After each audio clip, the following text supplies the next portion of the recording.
I honestly love middle-aged people sometimes. Based on the conversation you were just telling me. We were just having, yeah. So we've, as we said in our bonus episode, if you haven't had a chance, listen to our bonus episode. I think it's called Big Brother Fantasy Draft, because we're kind of creating a fantasy football team, but for the show Big Brother. Yes. We were just talking about social media because we are asking you, our listeners, to send in truths or dares. That's hard to say, truths, even though that's like a big Loyola phrase that has that word. Strong truths or dares. I stumble over it. Strong truths or dares, well lived. It's along the same like youths, like, you know, it's like truths, youths. Yeah, truths. I feel like I'm spitting all over my microphone when I say those words. Yes. But we asked our audience, and apparently my dad, shout out Mr. Do. Yes. He doesn't get a shout out. Well, can we say why we asked for truths or dares? Oh, yeah. And each time one of us loses a player on our team, we'll say, okay, that's one truth or dare that we'll have to do. We're going to do a full episode on it, but like whoever once loses the season's the most. Over. Yeah, whoever loses, or maybe not while the season's over, if one of us loses all of our team members, because we split it down the middle. True. But we'll see. So that is TBD, but go on with what you were going to say. Yeah, so my dad apparently is our biggest N. He sent in the largest number of truths and dares. Yes. And so Nick and I just started talking about how, I'm not sure if Nick follows my dad on Instagram, but my dad recently discovered Reels, and he's been posting random Reels. I don't know what even the content was, but it was like old content too. It was, yeah. It was like a... Yeah, because it was you, but I think it was a few years ago. I did get a notification. It was like, Derek Dew posted a reel. Posted his first reel. It was like... So like this one is like, it's captioned "Love the Memories," and it's just the New Hampshire place that my family used to have, and it's just like a bunch of photos and videos from New Hampshire. And then there's another one that has, I don't know if it's like a highlight reel of my sister's high school volleyball career, and she's going to be a junior in college. Like that's so just funny. How dated these are. But that's he really just funny. Found out how to do these, and he just keeps posting them. I love it. It's really funny. I'm very happy for him. But yeah, so in other social media news, and then we can kind of get more into the episode. But I found out today, I just wanted to shout this out because Ryan's been on the show for a while. My friend Ryan, our friend Ryan, he got engaged yesterday. We're recording this on Sunday, August 27th. He got engaged yesterday, Saturday the 26th. Congratulations to Ryan, Marissa, both of your families. We're so excited for you both. We wish you extremely happy, long life together and everything. You know, you're not married yet, but, you know, just very exciting. Very exciting. I don't know about you. I don't know about you, Nick, but this is like my first, close, I think it is. Yeah, my first, close friend that's gotten engaged. I don't know. Has there been? I mean, you're like a year older than me, so I don't know if you've been surrounded by that. Well, Celia too. Yes. Well, actually, I have news. No, I'm kidding. Oh, I was gonna say, whoa, Nick. I'm kidding. Surprise. But congratulations, Ryan and Marissa. We're so excited for you. Yeah. Yeah, you can tell they really love each other. Yes. Just from social media and stuff. It's nice. Yes.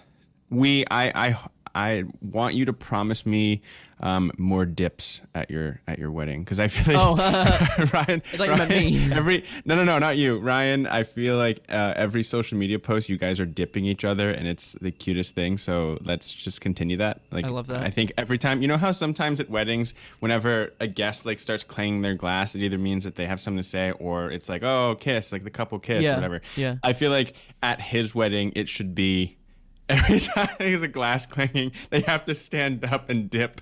I love that. That's great. That would be really funny. Justin dips me sometimes. Yeah. What if we dipped? What if we dipped while recording a podcast? Yes. Maybe in our next photo shoot for next year. I pick up my laptop and lift it, and our next photo shoot, we'll do one where I'm dipping you, you're dipping me. You know. I love that. I love that. Shall we check in on our Big Brother house guests? Sure.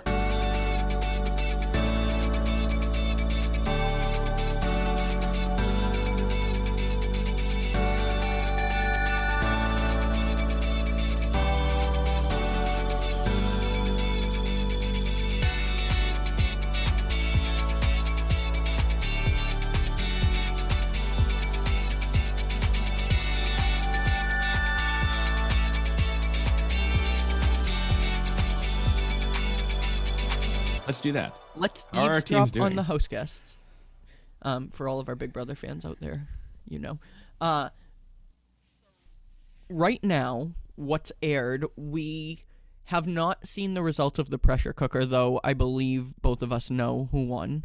Yeah. But I guess we can talk about it because Yeah, you know, we can this is talk going to be about out. Yeah. Yeah. So Cameron won. Mhm. And let me just say, it's about time. Like, he's been put on the block 2 weeks in a row as a pawn. Like, I'm glad he has the power now. Yes.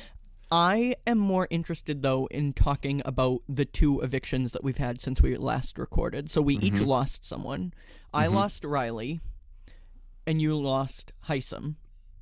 And let us just say, like, we both predicted that. I mean, I figured Riley was going to go the week that we recorded. And then, you know, you thought, we both thought Heisem's reign was just too dictatorship. 100%. Excuse me, too authoritarian to be. He just made himself public enemy number 1 very quickly. Yeah. So and I figured wonder he sometimes was how gonna much go. of that is like the edited show, you know, because True. but because they But pick his- obviously the most interesting moments. Yeah, that's true. I was gonna say though, like his diary room, his just like his way of being, his talking was very like always strategic. Didn't feel very human. Was just like, No. I'm making these moves for my game, which is Right. good in theory, but you have to. It's a game about. It's a social social game as well. yeah. So I think he came out of the gate way too fast. I honestly, thinking back on Riley's head of household, I really was rooting for her, but I don't think she played the best game because she won head of household in a unique way. The nominees were handed to her. They had lost competition, so she didn't really have to nominate anyone or get any blood on her hands. She just won the competition. The nominees got themselves up there. There were 4 nominees, and she only had to take 2 of them down. So it was really like she was in a savior position, like almost like a veto position. Mm-hmm. So she should have, I think, used that to her benefit. And, like, yeah, she still has the comp win. Like, she still has that accolade to her, but it's week 1. Like, you don't want to make waves. You want to go. Usually, a successful first week is when you get who the house wants out. And granted, everybody was kind of, like, felt rubbed the wrong way by Heisem, but that was more so the week after she left anyway. Or the week after Riley was head of household. Who was on the block? Because Kirsten's the one that left. Yes. But who was on the block with her eventually? I believe it was her and Cameron. So Cameron's been on the block 3 times? 3 weeks? Twice, because he's head of household this week. Oh, No, because know. it was Maybe Cameron and no, I Riley don't- and Cameron and Heisem. I don't know which one. Who else was? I thought it was Cameron. I'm not sure, but I just think Yeah. she shouldn't have been so vocal about Heisem when she literally needed to just sit back, enjoy the week of safety. She already did her, like, no one can say, oh, she just, like, it was a waste of a week. She won. She gained that first accolade. That was a week, I think, that she should have been, like, getting people's trust. I mean, an alliance formed. Usually the first head of household is in the big alliance because everybody flocks to them. So that had happened with the handful. I think she did too much too fast. And then you see Heisem make it his whole strategy and personality to get out Riley. Like, we saw this. I know you didn't watch Big Brother 18, but we saw this with 2 house guests in Big Brother 18, Davon and Frank, who were both big personalities, go at each other. So it was like, okay, one wanted the other out the whole time, and they just get blinded and end up taking themselves out, which is what he did. He got his target out, but he made, in doing that, he made such a target for himself that he went the week after. And I think, honestly, I hope that Miss Felicia learns from that. I love and that think you're she calling will. her Miss Felicia now. I know, because everyone in the house is. But I think she would. I think she did, because she said it on one of the shows. She in the diary room. She was like, "I saw what happened to the last 2 head of households," which is very, very rare, by the way. This is very strange that there's. I guess now there's 2 head of households that are still in the house. Cameron won 1 and Felicia won 1, but it's very weird. Yeah. Yeah. I was going to ask you, in the show's history, how quickly are alliances, like, I doubt that the alliances that are currently in form, or they're already breaking apart, but how quickly do alliances form? Do they usually form in week one? Yeah. Like, it seemed like Riley was starting to, like, or at least according to Heisem, Riley had kind of divided the house from week one. But is that typical? Yeah, it is typical, but in more recent years, and by recent I mean like I'll say the past 10, alliances form, and they mean not much. They mean like safety for 2 weeks, because they start as like 4 people, and then they bring in 2 more, and then they bring in 2 more, and then it's half the house. Someone is not going to be loyal to that. Yeah. Like the strongest alliances, in my opinion, are the twosomes, like the really tight 2, or would you say 4. Like Red and Cameron right now? I don't even know. Sure. I guess we'll know more after this week, after Cameron's head of household. Yeah. Probably. I would say like Suri and Jared, although they're, sibling, or they're Mother related. And son. Mother and son. So yeah. But it used, like, there was an alliance called the Brigade in season 12, and they were like, they each had not a common strategy, but it's used a lot, or enough, is when there's a tight alliance and they each have their own friend in the house that's like their disposable, kind of. They get close to them, so you have that number, but they're not in the alliance. Yeah. The Cookout did it in season 23, which was a historic alliance. All of the black people in the house united under a common goal of having the first black winner. And they made it actually to the final, I'm trying to think of how many people, final 6. They were the 6 people, and they made it all the way, because they each grabbed their own friend, that wasn't in the alliance, and they'd get nominated with the friend to like hide the alliance. Like, the alliance would gain power, nominate the friend and the alliance member, but they always had the votes to send the friend home. Gotcha. Yeah. So, like, who would think that the alliance is an alliance if they're nominating one of their members, Right. They were really smart about it. But yeah, what are your thoughts just like so far on the whole thing? I mean, I find, not strategically speaking, I find the show wildly entertaining. Right? My goal and it's is funny because I feel bad. You. I feel bad because I still kind of do, but like I used to call it the vanilla reality show where you just put a bunch of people in the house and see what happens, which again, it kind of is, but like it is and it isn't, but yes. The most stereotypical people, for sure. Like the loudest version of each stereotype. Like, yeah. Like they typecast hard. You'll see the same type of cast every year. They're getting better at it. They're definitely getting better at diversifying. Sure. But yeah. It's been wildly entertaining. I have enjoyed watching the show.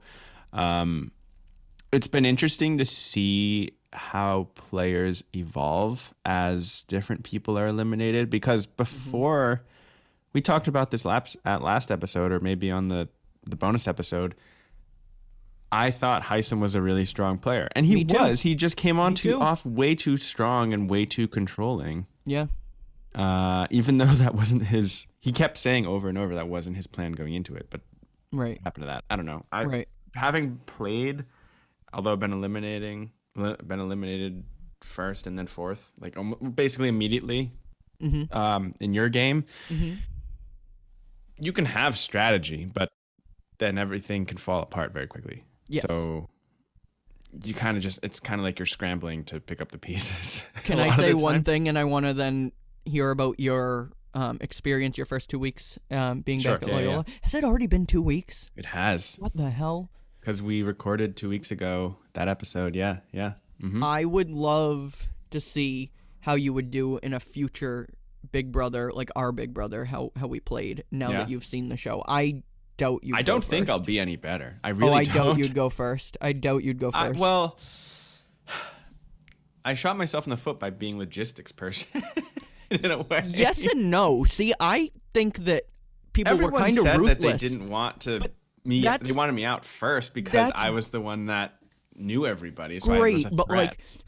But from a just a human standpoint, that was harsh when they did that. I was like, what are they doing? Like I felt bad. I personally, had I been playing, I would not have done it at you first. at least the first time I was evicted, it wasn't unanimous. Yeah, it I had started some getting friends. unanimous. That happened for multiple evictions as it got less and less people. People were just kind of like, all right. Even after my return was unanimous, I thought Sophia voted to keep me. She might have. I think she might have. So, but yeah, I had some friends. you did, but that was harsh. Again, it's a very different dynamic in our game versus the game because we were friends. Like right, we but all some knew each people were other. playing a game of Kumbaya, and some people were playing strategically. And In our game, yes, and there were very different sides of like strategies. And yeah. But I would love to see how you would fare having seen the show.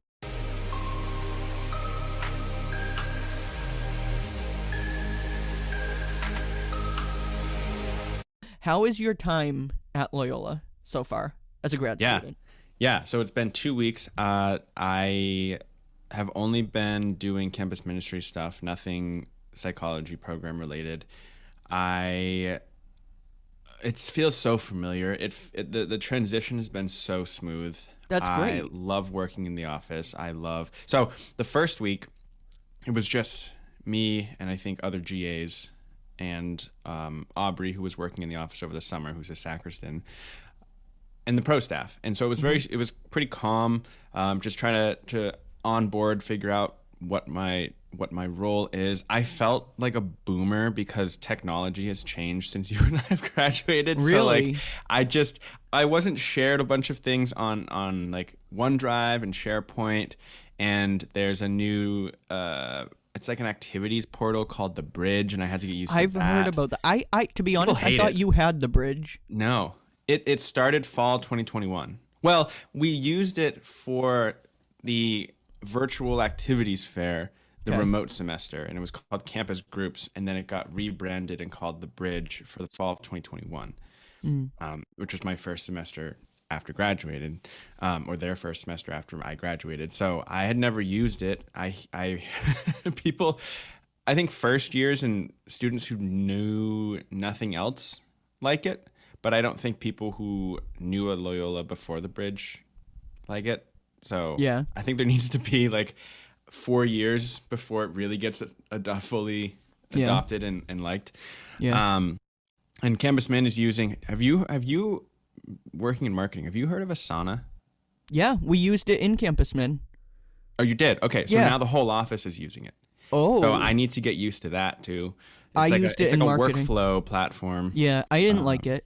You didn't I don't like it? any of those. I don't like Monday. I tried Monday. I don't like it. It's almost like it's like the most complex planner, like physical planner that you could buy. Like you it's basically like one of just those. assign tasks to people, and it's supposed to eliminate like emailing people. Hey, can you do this? Can you do this? You just assign it. I don't like it. And I see the benefit for it. I'm going to give it the benefit of the doubt. I think that it can be useful, but once again, I'm showing my not a huge fan of change. Well, email can be useful too, and that often gets out of hand. Right. So I think I just need to become more familiar with it, and then I'll figure out how I want to use it. Then the week after, we welcomed the intern team, the undergraduate intern team. That was so much fun. It was so like we went on retreat. I got to go back to the Loyola Retreat House, which jealous. Last time I was there, it was for a silent weekend retreat.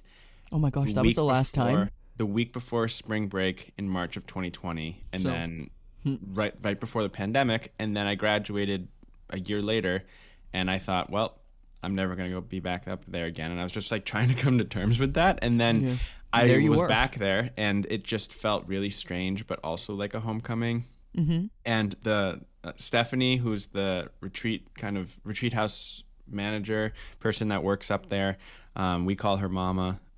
She goes, Justin, like, welcome back. And it was just so nice that she like remembered me. Did she know you were coming? No. I'm assuming she didn't know you were coming. She didn't. No. She was like, what? Excuse me. And I was like, I know, it's strange. I don't know what I'm doing here either. It feels so weird. Was it different being like the older, like being in a more senior role with the interns? That's what I was. Yes and no. I was actually talking to another intern about. Actually, I was talking to Aubrey about this yesterday. About how. Do I know Aubrey?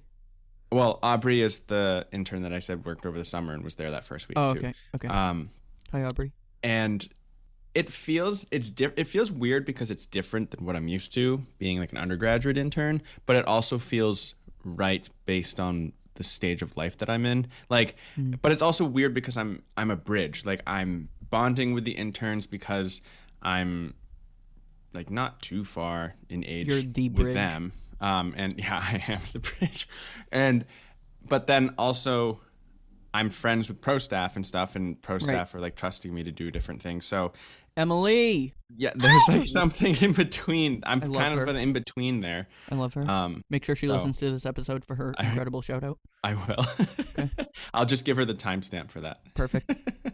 So it's been nice. It's been a smooth transition so far. It's been familiar. I'm still trying to figure out the job. Although I feel like I have a good grasp on it, and it's nice to be trusted by pro staff to lead certain things. I mean, yesterday it was a non-campusman event, but I think we did this when you were an intern. But we went to the Maryland State Fair, and a group of people. No, I thought my sophomore year we did. Like maybe did I not go?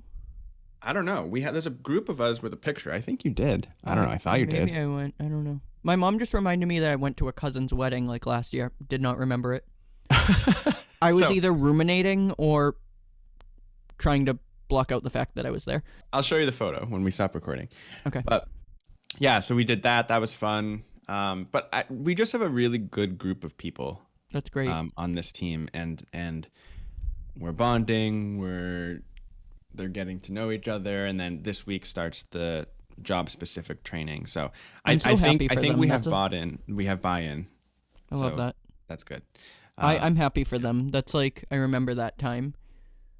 Yeah. Especially as a sophomore, the first time I did it. Yeah. And it's a pretty large sophomore group. Like, nice. I think that might be a majority sophomore group. It's great. So yeah, it's exciting. It's very exciting. And then in terms of this week for me, I have orientation for my program on Monday, and then orientation for the clinic on Tuesday, and then more orientation for the clinic on Thursday. So I'm actually nervous about that. I know I said I was nervous about campus ministry, but I settled in. It's familiar. And I am this familiar is the with new part now. Right. I'm familiar with the psychology department, but I'm in a doctorate program, and I'm meeting people that I don't know and are also in the doctorate program, but they've seemed great. Like, we have a group me going already, and I think we're going to get together on Labor Day, but this is where like the imposter syndrome might kick in of like, why am I in a doctorate program? What the heck? Because you're a future doctor. And just that type of stuff and that I'm nervous about. I think will be fine. Yeah, because I'm paying them. They just want the money. That's like how. No, I'm not saying about you specifically, but that's an odd way to look at college. Why am I here? Because I'm paying them. Because I'm paying them. That's why I deserve to be here because I'm paying them. But yeah, I'm definitely nervous, and I won't go as far as to say that I'm anxious, but I'm definitely nervous about the orientations and stuff. I feel like I'm going to be a little shyer, maybe not be myself right off the bat, because that's just kind of how I enter new situations sometimes. But we'll see how that goes. I imagine it will go smoothly. I have trust it will go smoothly. But I think so too. Definitely nervous. Well, just remember, I kind of see it as, you do move-in week freshman year, and you like get used to that, and you're like, oh, I'm comfortable. And then the first day of class, it's like, oh, okay, now it's like, here's the thing. But you knocked that out of the park, so like, and it brought you here. Well, it's almost like another move-in week. Yeah, too, because it's that's like what orientation. I'm saying. Okay, yeah. And then the following week classes start. Classes start. It's like, yeah. So now you're starting your program, but that that first week of classes, I guess, like led to you. How I said you're like Mr. Loyola, and I'm serious about that. Like You're the second person to call me that in the last 24 hours. But that's what I'm saying. So you really, not to make a joke, but you really squeezed the sponge. Like, you actually did squeeze the sponge. The old president from Loyola, that was his saying, like, get the most out of it that you can, and you really did. So I have no doubt you're going to do that again. Yeah. Well, that's the goal. I think I need to be I mean, this happened my first year of college too. It wasn't, we've talked about this on the show. People say that college is the best 4 years of your life. My argument is, okay, it's some really great years. Your argument sometimes is maybe not the best, but it's a great 4 years of your life. My argument is it's the best 2.5, 3 years, because the entire first year, maybe even only first semester, but the entire first year, you're kind of floundering whether you want to admit it or not. You're like, I don't know what I'm. I don't know what you're talking about. I was so successful my whole year. I'm kidding. I'm kidding. I'm kidding. You're perfect. I'm so kidding. We don't, I'm kidding. No, it's socially, a hard measuring stick to. Socially, I made some faux pas. I don't speak French. Oh, I don't know what that means. No, I know what I mean. It was like errors. Like socially, it was not. I'm totally kidding. You flounder. You flounder, and so I feel like maybe not my entire first year I'm gonna flounder, but there's gonna be some floundering of unsettledness, uncertainty, and yes, it's a familiar place. I will say, I want to add my final thought about how these 2 weeks have been. While I was at the retreat house, I texted both of my parents, and I've talked about this on the show, I think, but when I was applying to different programs, I think I put Loyola through the harshest ringer. Because I wanted to make sure that I wasn't choosing it because it's familiar, because it's safe, because, not with the assumption of, I'm going to get in there, so I'm definitely going to. No, I know what you're saying. But it's more so like, I'm familiar with Baltimore. I'm familiar with the Loyola community. I'm familiar with Campus Min, with the psych department, those types of things. And when I made the decision, yes, it was exciting, but there was still that, what if I made the wrong decision? And when I was at the retreat house, which, you get time to reflect, you get time to just think about things at a higher level, zoom out. It was the first time where I felt like, honestly, it was like a God moment. I felt like I made the right choice. I'm happy I'm here. I'm happy that I'm, kind of, I don't know, not to, with the Lord. Yeah, not to, but like, I don't know. It was just it was a God moment. It was like, okay, I made the right choice. I'm happy that I'm here. New adventure, but here we go. Let's see what happens. I'm happy that you're there. I'm glad you made that choice. Yeah. And like I said, open invitation. I take it fully seriously. Come on down. Bob Barker. Oh. Price is Right. Rip. Let's bring it down even further. Yeah. Let's go to the news corner.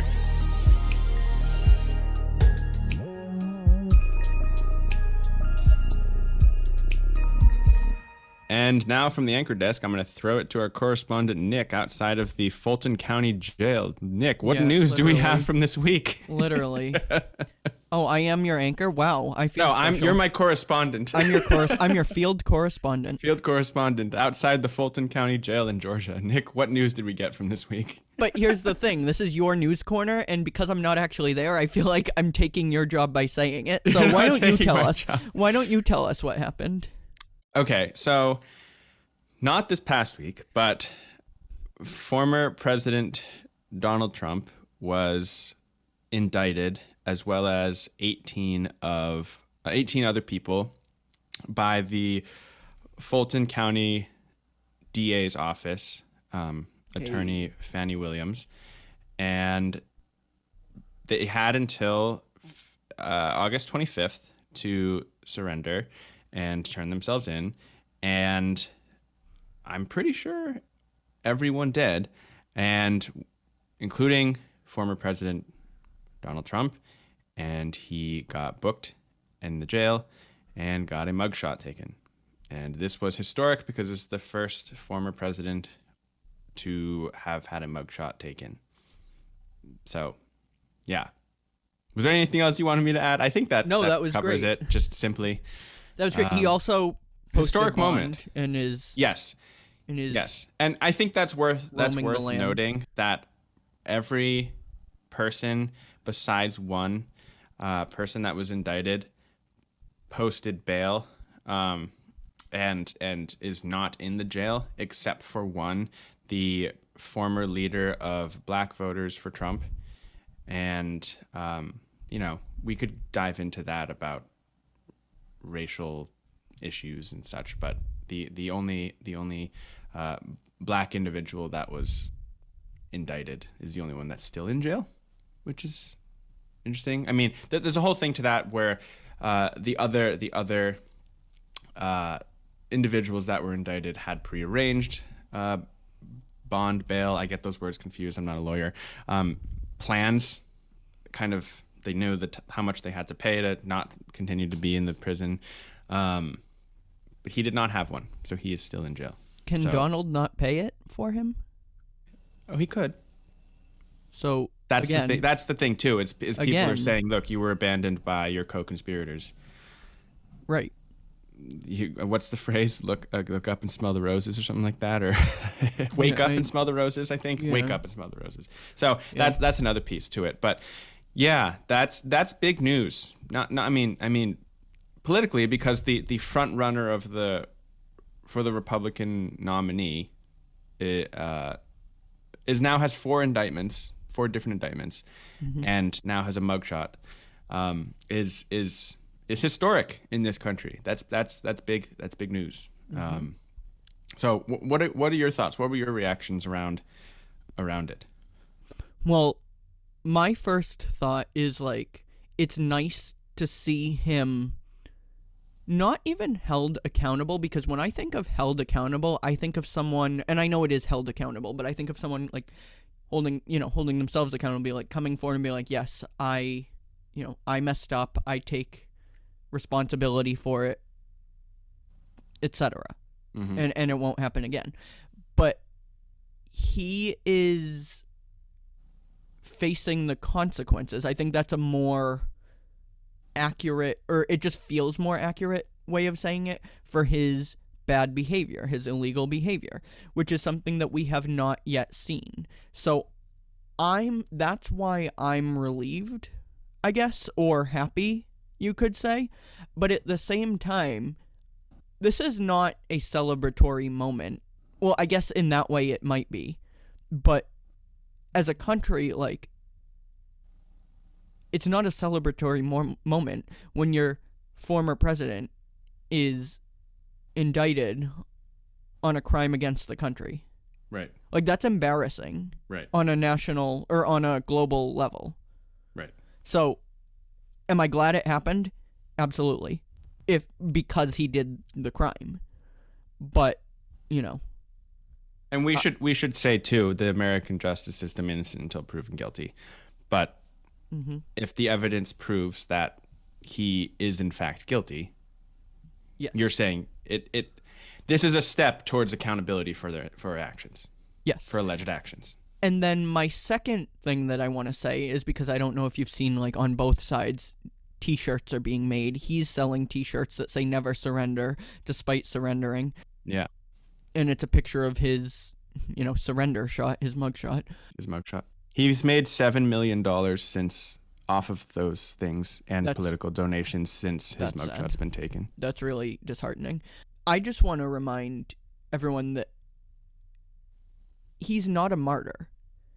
He has that picture because you said innocent until proven guilty, which is, the case in America. He has that mugshot because he's accused of breaking by a grand the law. Jury of Americans. Yeah, which of average. But right, I'm assuming bipartisan. So, yeah, he's not a martyr, and anybody who continues to believe that he is holding on to this idea of either traditional American values, which are not, you know what I mean by traditional American values, either holding on to that idea or holding on to this, like, alpha male that pushes through life and gets what he wants, and seeing that crumble is too much for them because they identify with it. So right. That's how I feel. Right. That's what I see when somebody wears the shirt as he's a martyr. Like, it's your last ditch effort to hold on to this idea that he represents. Sure. And I want to add to that too, that I think there are some people who are saying, Trump, I think included, saying that, they're going after me, but I'm standing in the way because they're going to go after you. Right. Well, I don't know. After us. I don't know who would go after an average citizen. I mean, let me say this: if you were part of the January 6th insurrection, yeah, you should gonna be go after you. prosecuted. Yeah, right. But like, you didn't take classified documents from the White House. No. You didn't allegedly pay off, hush money to a porn star. You didn't allegedly try and overturn election results. And I'm gonna, this one is, like I said, the January 6th stuff, but allegedly you didn't inspire an insurrection against the United States of America. So I don't know what people mean when they say that he's standing in the way, because then they're going to come after you. And I also just want to point out this. That's fear-mongering. It's fear-mongering, but I also want to point out this. There's also a special counsel out of the Justice Department. And for those who don't know, special counsels are appointed by Attorney General Merrick Garland, who is the head of the Justice Department of the United States, but it is run completely independent of the Justice Department. So, for instance, Jack Smith is the special counsel who is prosecuting or leading the prosecution for the classified documents case and for the January 6th insurrection case against Trump. Appointed by Merrick Garland, but is independent of the Justice Department, but is prosecuting on behalf of the United States, if that makes sense. Mm-hmm. There is a special counsel who is investigating and potentially might prosecute Hunter Biden as well, which is the president's son. Now, people are comparing the two because, Joe Biden is a Democrat and Trump is a Republican. But I feel similarly about Hunter Biden. If he allegedly did something illegal, I also feel like he should face the consequences. Right. And will that look bad for Joe Biden since that is his son? Sure. But and say if Joe Biden is involved in that, I think that there's that's a larger conversation that we should be having too, about who are the people we are electing to represent us in government. No kidding. But I don't feel differently because it's Trump and because it's Hunter Biden. Right. In fact, I was actually glad that there was initially Hunter Biden, the Justice Department or some federal agency offered Hunter Biden a plea deal that he accepted and he didn't have to go to trial. But I'm kind of glad that fell through because I felt like publicly that looked kind of bad in a way. But I don't know. I just think in terms of fairness, I feel the same way about both. If you do something illegal or wrong, illegal, you should face a legal response. Or if you just do something that's wrong but might not be illegal, like morally, you should be held accountable. I don't know, as a religious person, just morally, I feel like you should just be. That's what justice is, right? Mm-hmm. So I don't know. That's something that I wanted to bring up too, because there are 2 investigations going on in special counsels, or 3 if you include both of Jack Smith's. So that's something too. My final thought on this is a reminder that sometimes the right thing and the truth is not the easiest thing to believe. And that's not in like you can't handle the truth type of way. I don't mean it like that. Sometimes it takes a little bit more effort and a little bit more thinking and empathy and compassion to get there than to just say, the election was stolen. That's an exaggeration because we know now. We kind of knew before, but the election was not stolen. But there have been thorough investigations, and there was no evidence to. Yes. Yeah. Mm-hmm. But 2020, you're referring to. Biases get involved, and I just think that the truth and the right thing are not always the easiest thing to come to, but it does take that little extra step, and it's certainly we get there. It's certainly a complicated situation, and I think conversations should be had, like educated conversation should be had about about everything that's going on. Like that's why we have this show too, is just to talk about things that are important. And this is an important thing. And I think it's complicated because he, again, as I said in the beginning of this segment, Trump is the leading nominee by 20, 30 points in the Republican primary to become the Republican nominee for president. So Great. we have to think as a country, if you are voting in the primary, or who do you want to represent you? And I was watching, admittedly, CNN coverage on the indictment and the booking of Donald Trump and the mugshot, and one of the commentators, Van Jones, said something that Americans have to think about as we come closer and closer to the Republican primary and just the presidential election is, if you were a hiring manager and one of your candidates for the position that you're hiring for came forward with a mugshot and 91 felony counts, I think Trump has about 91 felony counts against him right now, would you hire that person? And Interesting. It's because that's essentially what we're doing, right? When we vote for someone to get a a governing job, a job in politics, who represent us, we're hiring that person to do that job. So, whoever you are, would you hire somebody if you take Trump's name off the resume and you get a different resume and someone has 91 felony counts? Perfect, you're hired. And like, again, innocent, but the felonies are innocent until proven guilty, but they're on your record. Would you hire them? Hey, how are you? Something to think about. I do think he's going to get the Republican nominee. I don't think he'll, especially if he goes to jail, I don't think that he will get the presidency. I really don't. I've been wrong before about that, namely in 2016. It's just scary because I think he's too much of a liability to count him out. Too much of a liability to count him out. What do you mean by that? Like you could have all of these things happen, right? And if he gets the nominee, I don't know. I can't still say for certainty that he won't. If he gets the nominee and is in a general election against Joe Biden, I'm still going to be sweating on election day as results come in. I don't know.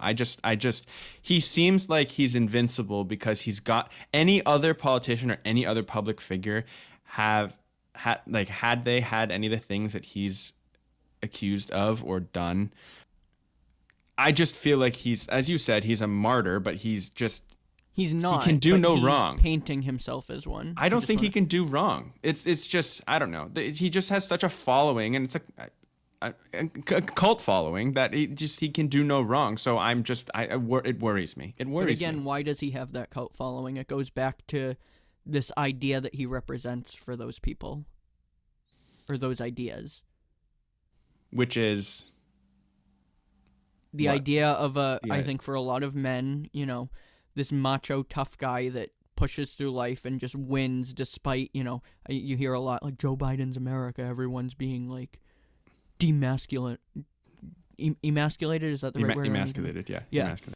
And then also, not just men, this idea of old America that supported this, that honestly America was built on, whether we want to acknowledge that or not, that people don't want to let go of because they benefit from it.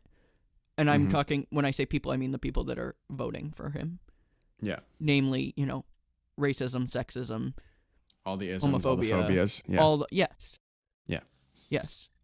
I mean, yeah. Once you challenge those and people won't, and people double down, you're no longer arguing with logic. Yeah. Against someone using logic. Right. And that's where it becomes takes a little bit of brain power sometimes to get to the right thing or the truth. Right. And that goes for anything. Sometimes we just don't know, and you have to think about it a little bit, right? Like, it's not always just, there are some people that are less willing to use critical thinking than others. Right. And you're pointing out too, I mean, you said it much more eloquently than I will right now, but that we live in a system that systemically oppresses people on the margins. Yes. Historically, people on the margins. And so, yeah, that's what justice work is. I mean, we talked about it this week on retreat, but and we can talk about. I mean, we talked about it. We talked about it with Emily on her episode. That was a great episode. And also, when I come to Baltimore, the three of us have to get dinner. Yeah, that would be great. But yeah, so I don't know. I just think it's a nuanced issue. I also want to point out too, like, I don't think any politician is to be trusted because I think what is a politician's job? A politician's job is to be likable to a certain amount of people so that they can be elected to do the job that they want to do. And I think whether they have integrity or not, there are times when politicians lie. So when there are certain issues that we need to get facts about, you know, I'm thinking about the pandemic. I'm thinking about maybe even the indictments against Donald Trump and friends. I don't think we should turn to politicians for what's the type of analysis that's going on. I think that we should turn to pandemic stuff, doctors and researchers that are doing the work and know how to handle pandemics, public health experts. Mm-hmm. For the indictments, turn to lawyers, people who know the law, people who've served in the justice system at some point, people who were both prosecutors and public defenders, you know, people who are familiar with Santino. Shout out Santino, public There we go, defender. Our friend Santino, who's a public defender. Yeah, turn to those people, because I don't think politicians, although they seem like experts in a lot of different areas, they aren't. So that's something that I think is good to throw out there too, is if you want to learn more about an issue, go to the experts. And oftentimes, unless you're talking about politics, politicians aren't always the experts.